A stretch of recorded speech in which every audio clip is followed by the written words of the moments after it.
as a lifelong Jew, maybe like sometimes things like this are more met with a like uh um almost a depressing acceptance of like the way I knew things were the entire time more than surprise.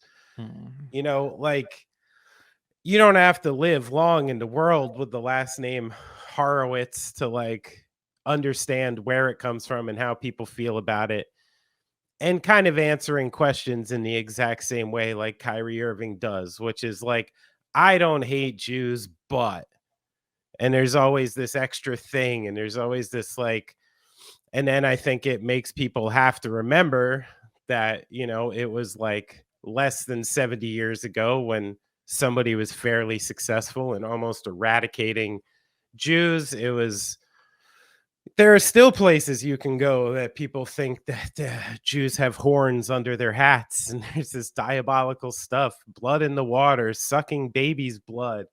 All these old fucking, the dog whistles for stuff that means something else. Like poisoning the well, and this evil cabal of people like taking care of things, and you know the strange thing for someone like me is that, for most of my life, like I've identified much more as an American, someone from New Jersey, a punk rocker, someone who likes the teams I like. Like these are the weird things I've identified with.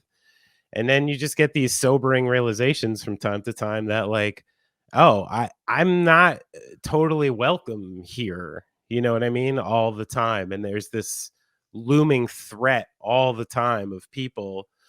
And it seems like when things get bad and when social structure starts to fall apart, everyone universally starts to blame some kind of, like Jewish cabal for the takedown of the world. And listen, I'm no expert on a lot of things, but I can say from face value and my anecdotal evidence that I've been watching 3 generations now of Jews in America fumbling through this goddamn country like everyone else, working their way, being fucking poor, getting fucked all the time. And it's a matter of luck and smarts and hard work is the only reason my family got to where they got, not some golden check that arrives every month from some ominous thing that doesn't fucking exist.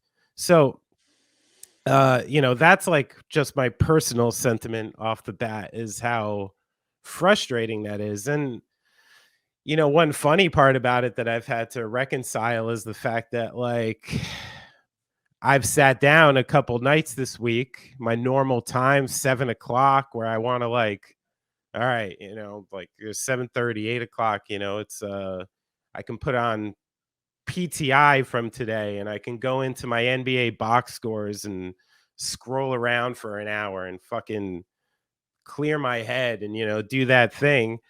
And, this week I met every single time with the stunning reminder that people out there in the world hate Jews, which enrages me more than almost anything. So I feel this like bitterness about like my safe space being littered with this. But that's also the same exact thing that like your white Christian conservative types would say during like Colin Kaepernick, like all I want to do is watch football, and why are you making this about politics or about this and that. So got to be careful in the idea that like I do believe that people have these platforms and they have a voice, uh and they should be able to use it however they want.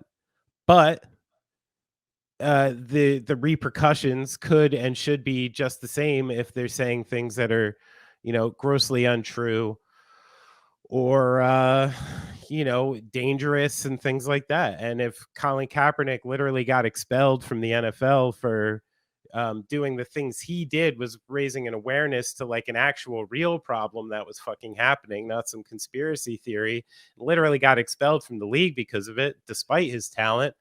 I think in a weird way, because of the pushback, Kyrie might be on the same path, you know? Um, and that's what this new 5-game suspension, open-ended, like, I do wonder if, we saw maybe the last game of Kyrie Irving in Brooklyn, and as, on a personal level, I hope so.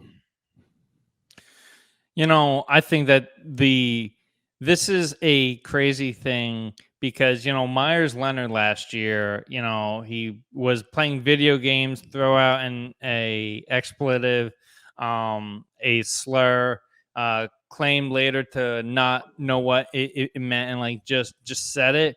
This is the promotion of like hate speech. Myers Leonard has not played a game of basketball since then, Yeah. and if we want to stay consistent, and Kyrie Irving probably should not play a game again in this league until he comes to true contrition. And that is Kyrie is a much bigger business than Myers Leonard in this whole thing.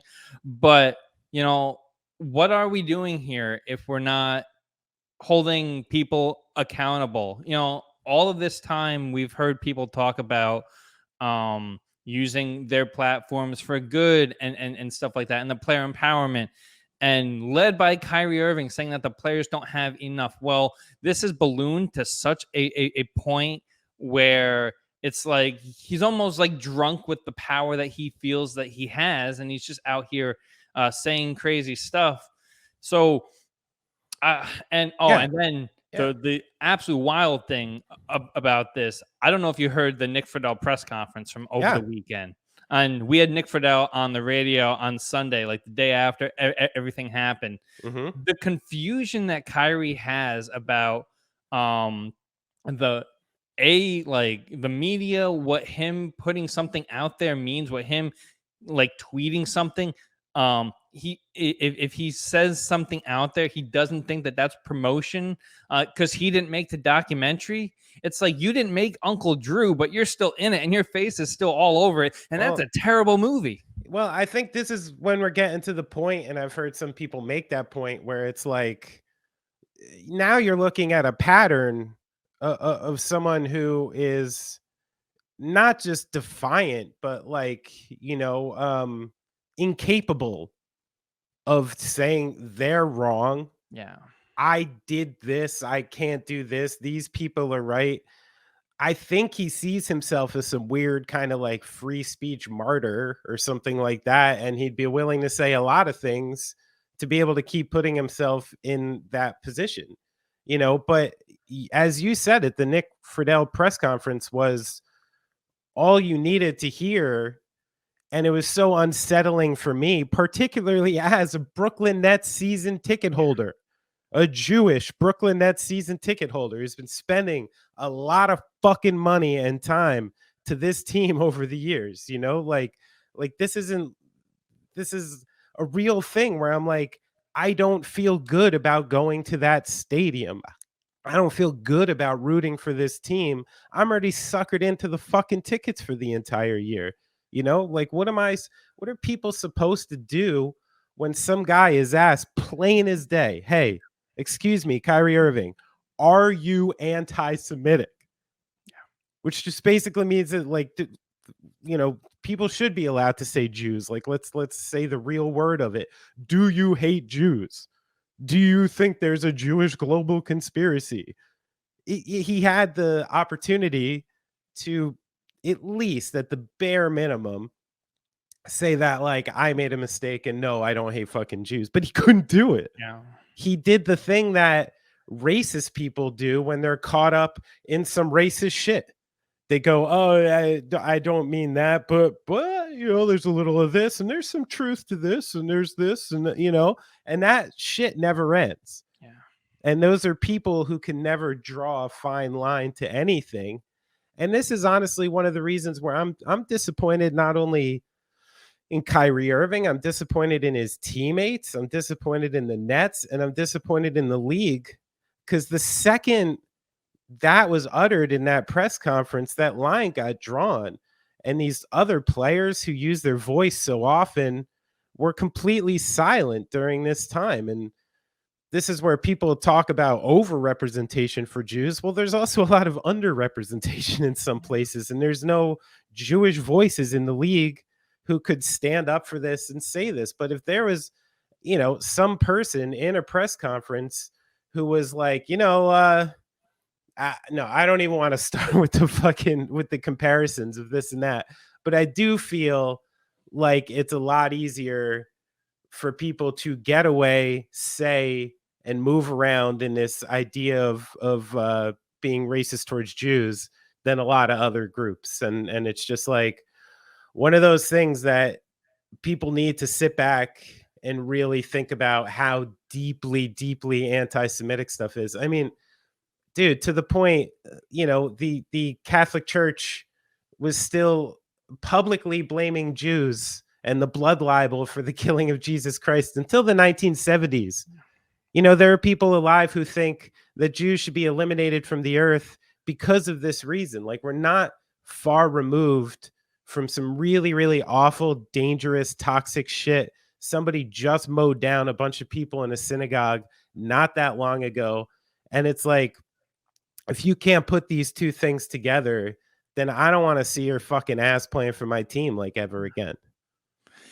You should 100% get a refund on your tickets. I think that's a good place for the Nets to start because they're culpable. It's like they have funded this, whatever this is, and you're just at the point where it's like they should be in full out damage control, and we'll see how much that they really care. And to your point with like the coverage on all of this, the defense of Kyrie Irving, you can't condemn what he's saying and then be like, oh, but he's a good guy. No, this is hate speech. If anybody else was out here like spewing all of this stuff, and then you put the caveat of, he's they're a good guy. That's like yes, and exactly. Yes. And that's specifically someone who claims to be so up on their soapbox with all of this in Stephen A. giving the sorry but apology on First Take, one of the most watched sports talk shows. That's just gross, man. Like, I can't. And watch what you're gonna see. If you want to give me a Ben Stradamus moment here, this is the classic double-edged sword shit that Jewish people have to deal with too. Because okay, Kyrie gets suspended. Maybe he gets blackballed from the league a little bit because no one wants to take on this shit. No one wants to trade for this right now, unless he does some real good PR stuff. And you know what people are going to say? Oh, Kyrie Irving is blackballed by the Jewish cabal right now. That's brutal. That's what they're going to say. Like if there is a punishment for this, if he's culturally set aside, then it adds more fucking fuel to this idea that there's some fucking shadowy hand making this all happen. So it's like this stuff, like you want somebody to be punished for this, but then it's gonna like strengthen some awful position. So it's a terrible double-edged sword, and it's definitely gonna happen. And I don't know what the fuck people are supposed to do with that, Yeah. Well, we will see. We will see. But Benny, do you want to move on to the rest of the podcast? You know what? I'm glad. I've been avoiding talking about this topic for a couple weeks. I got to say, it feels good to at least get it off my chest a little. I mean, there's one thing that people always forget when things like this happen is like, it strengthens people's resolve.